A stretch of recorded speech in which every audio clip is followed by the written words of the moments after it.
So we are heading to a shoot for one of our brands, Amaltas.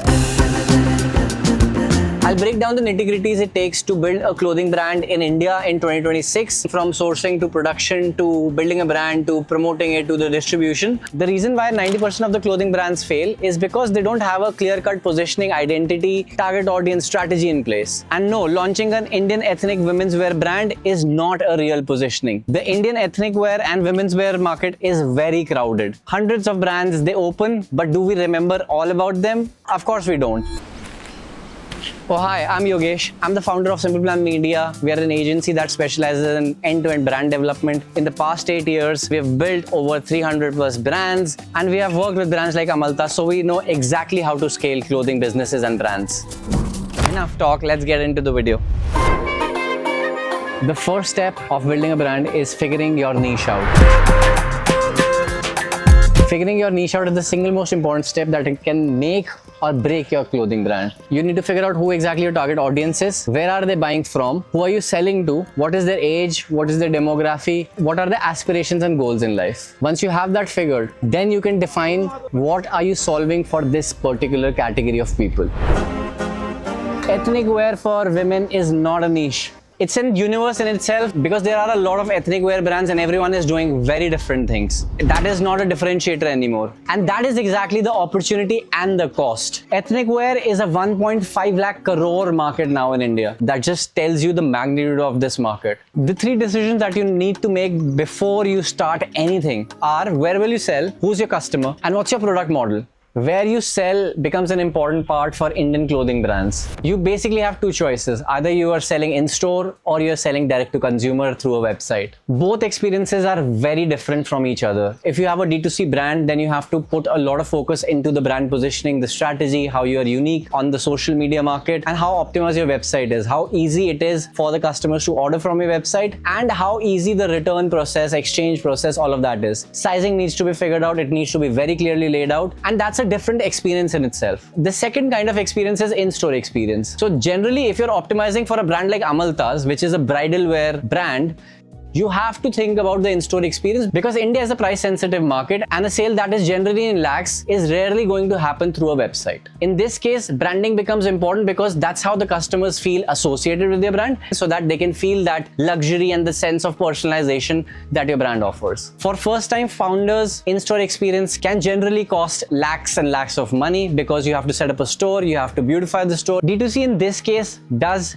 cost a little cheaper because you just have to figure out your initial inventory, the different stock that you are going to keep, and you can just start selling without a very hefty investment. Both have different pros and cons, but with the in-store experience, you get the exposure of customers who are already walking in to try out your products, so the probability of you selling is much, much higher.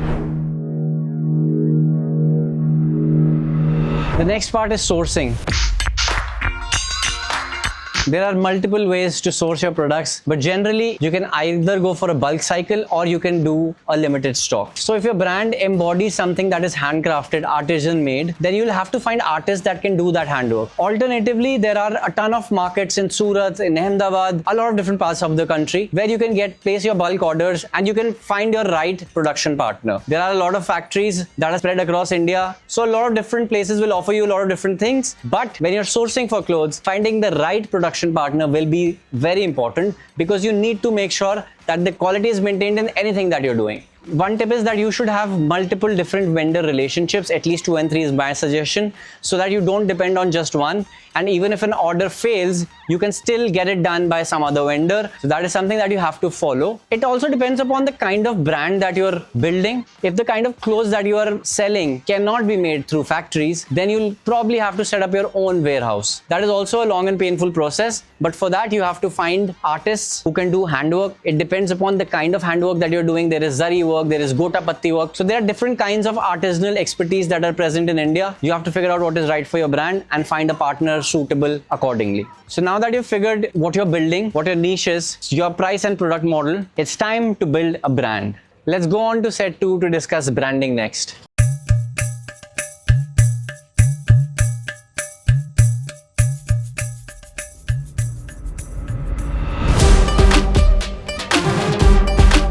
most founders get this wrong because most hire a designer, they pick a name, they get the branding done, and they start an Instagram page. And that's exactly where they get it wrong. What essentially happens is that they've built a business without a brand. They've built something without an actual voice. They have set up the store without deciding upon what the interiors will make the people feel. Brand is an invisible layer that makes your consumers feel something before they've even bought anything.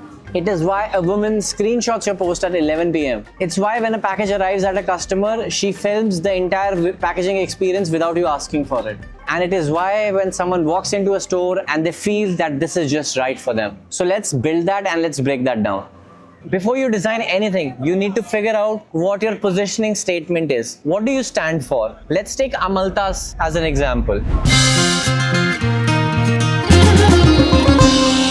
Amaltas is a brand that stands out in a crowded bridal space market. Now, bridal wear is a very emotional purchase for every bride in a country like India. Your wedding outfit is something that a lot of women dream of when they're growing up. So hitting that emotional sentiment right is very important for a brand like Amaltas. Where we stand out is our positioning. We are accessible. I would say somewhat accessible because we are a bridge between the luxury labels like Manish Malhotra, Sabyasachi, Anita Dongre, and these big shot names that most brides cannot afford. But Amaltas is for everyday women. I won't say it's completely affordable because we are still in the premium and luxury category, but it is affordable for most women because most women have been planning for their wedding day since years. So of course they have an extensive budget set for their bridal lehengas. Most brides that cannot afford these luxury labels, they go to local markets like Chandni Chowk and then they try to shop for a lehenga that fits right for them and it fits right in their budget. But that process in itself is very tedious and it's very excruciatingly painful. You have to explore the markets, and if you have ever been to a market like Chandni Chowk, you know how difficult it is to shop from there because there are so many different alleys that you have to navigate and then you have to reach the right shop. And this is exactly what Amaltas solves for because we provide the experience of a luxury label with the quality that is top notch, the designs that are very fashion forward at a price that is affordable for most middle class women. And that is exactly what our story also says. So for most brands out there, figure your story out because storytelling works very well in a country like India, which is predominantly dominated by stories. Once you've finalized your positioning and you've clarified your story, the next step is the visual identity.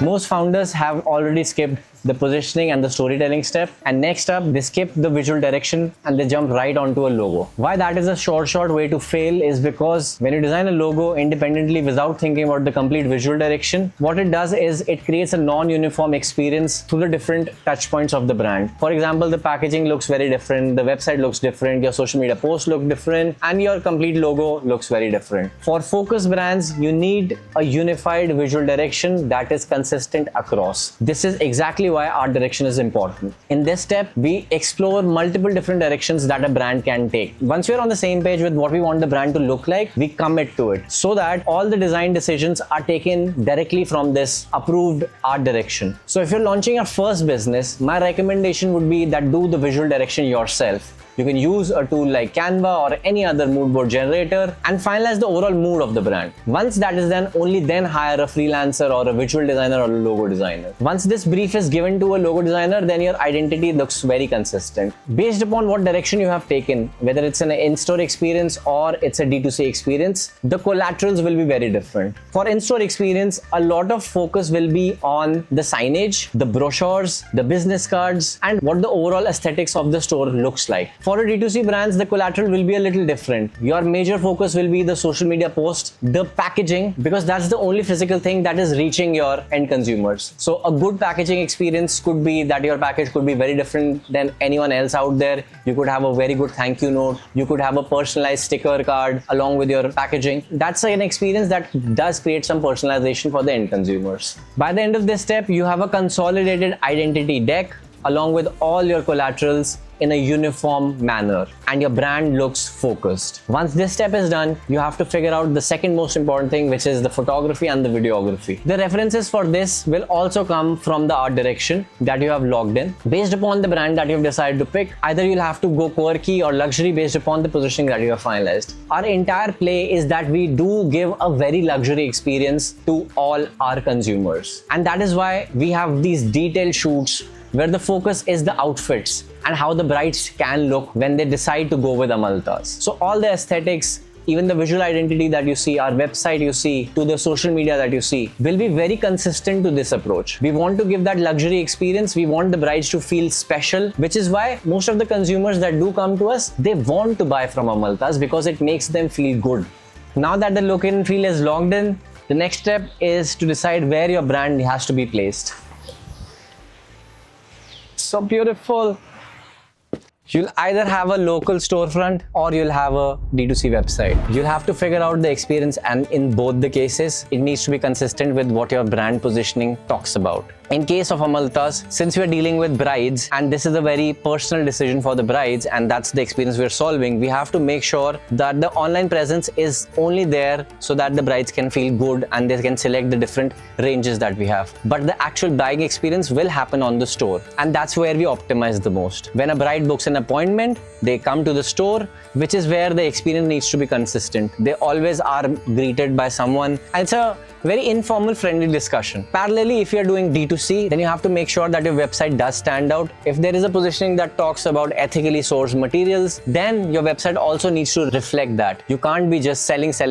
Of course, selling is a very important aspect of the website, but your brand narrative should also be reflected on that online store.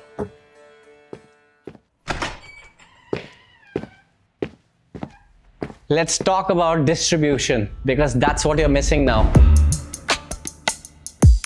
Since you have a storefront ready, you have to figure out where you're gonna sell and how you're gonna sell and how you're gonna reach people. How will they ever get to know about you?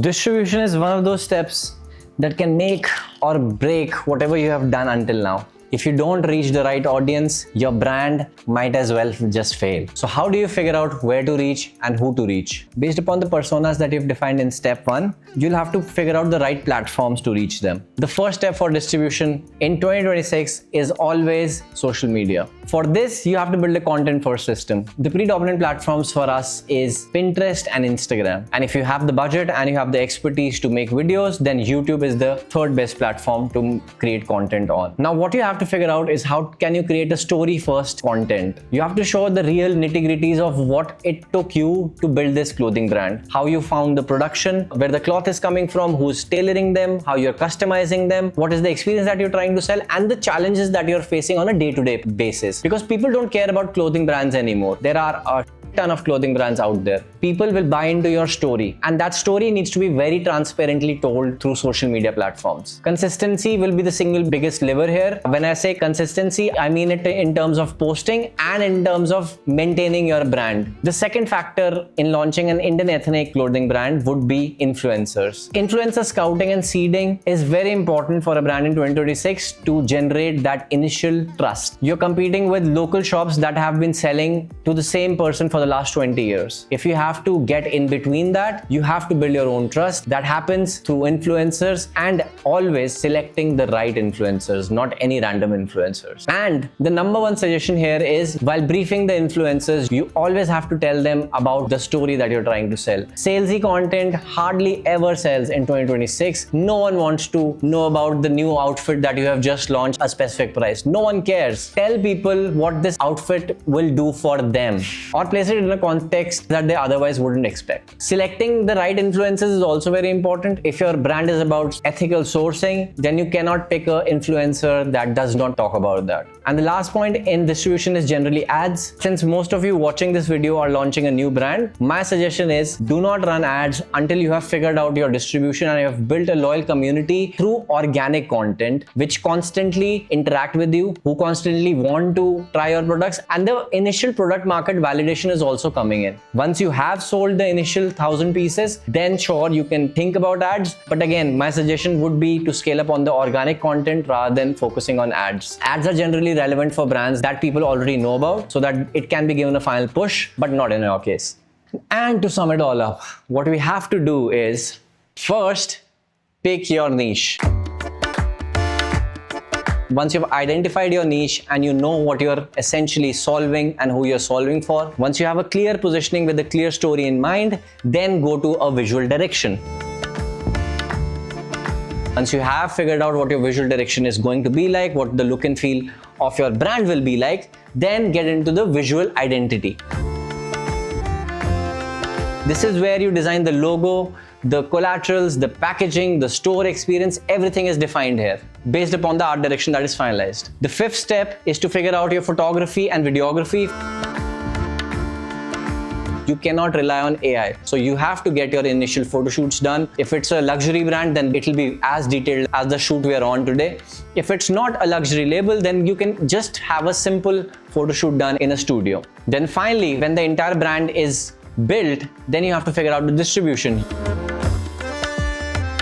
You have to start creating your own content, focus on organic content, and create a lot of content before running ads. Once you have the validation, then you can start running your ads slowly and gradually. And if you want an actionable 6-month playbook of how to launch an Indian clothing brand, which is divided into monthly actionables, then I would love to create that video as well. Just let us know in the comments that is a video that you would like to see, and we'll surely make a much more elaborated video on this topic. Until next time, may the force be with you, and the person with the highest amount of likes will get this t-shirt.